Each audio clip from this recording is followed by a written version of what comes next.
هذا جليبيب، عبد قصير أسود، أفطس دميم قبيح، فقير رث الثياب، يشرب بكفيه من المياه الجارية أو يقترب من الآبار، يأكل كسرات خبز إن وجد، فإن لم يجد فيطوي صائما، ينام وفراشه الأرض ولحافه السماء، وليس له من مخدة إلا نعليه في بناء مسجد النبي عليه الصلاة والسلام.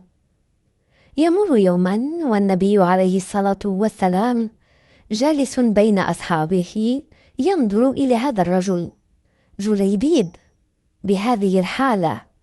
قال: أتعرفون من هذا؟ وإذا بأغلب الصحابة لا يعرفون اسمه، إن حضر لم يعرف، لم يدعى، إن غاب لم يفتقد، ومن الذي يحفظ اسمه رجل كهذا؟ قال: إنه جليبيب. ثم ناداه: يا جليبيب، ألا تتزوج؟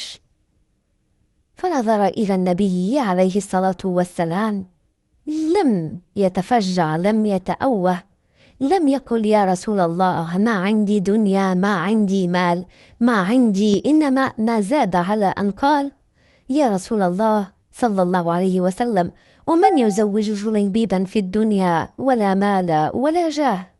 يعرف أن الناس ما زالوا يحكمون بهذه المقاييس، إنه ينتظر زواج الآخرة.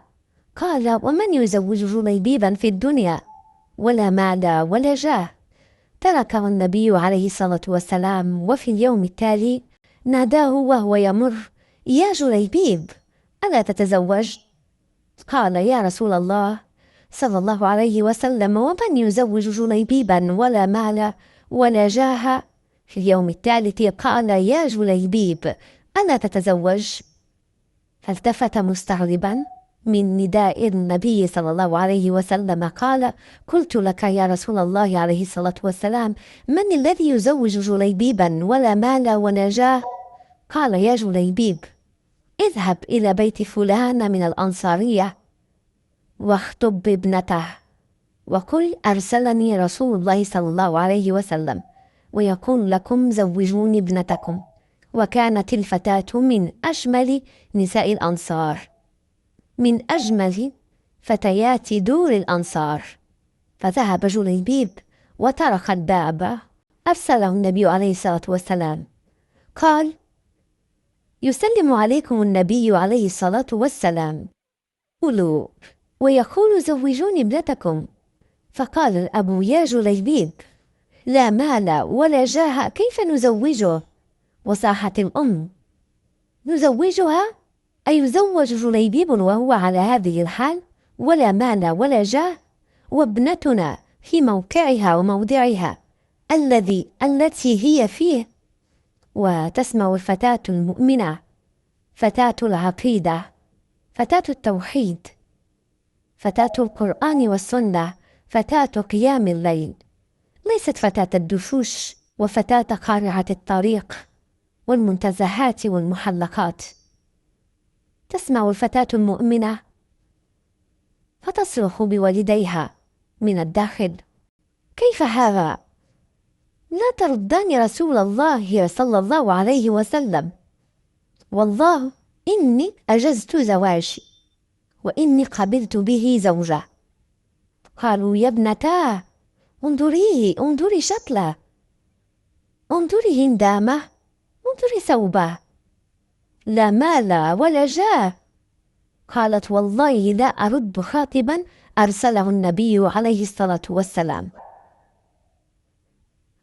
ويحدو لعرسه تلك الليلة، وبينما مراسيم الزفاف على بساطتها تعقد، إذ بمناتي الجهاد يصرخ في الخارج: يا خيل الله اركبي، يا خيل الله اركبي.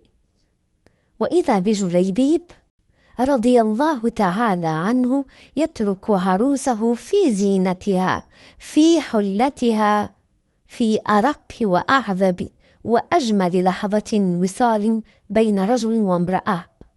ليلة الزفاف، وإذا به يسحب يده وكأن عقربا لدغته، وينطلق كالسهم من الرمية ويلتحق نحو الغزوة ويقاتل مع الذين يقاتلون، وتنجلي المعركة، ويأتي النبي عليه الصلاة والسلام ويتفقد أصحابه من الشهداء، فيهدد الصحابة كل الناس إلا جليبيب لا يذكر أحد. واحد قال: ألا تفقدون حبيبا؟ قالوا: من؟ قال: أفقد حبيبي جليبيب، أفقد حبيبي جليبيب.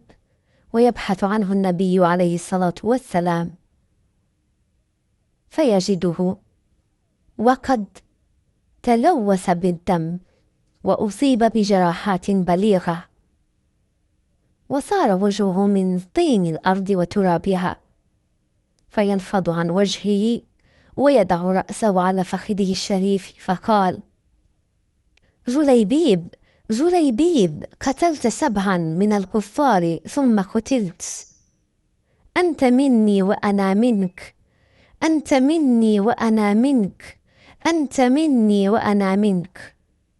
ثم أشاح برأسه صلى الله عليه وسلم يمينا. قال: أتدرون لما أشحت بوجهي؟ قالوا: لما يا رسول الله؟ قال: والله رأيت زوجاته من الحور العين يتسابقن إلى احتضانه، وأعرفه رجلا غيورا، فأشحت بوجهي حتى لا يغار.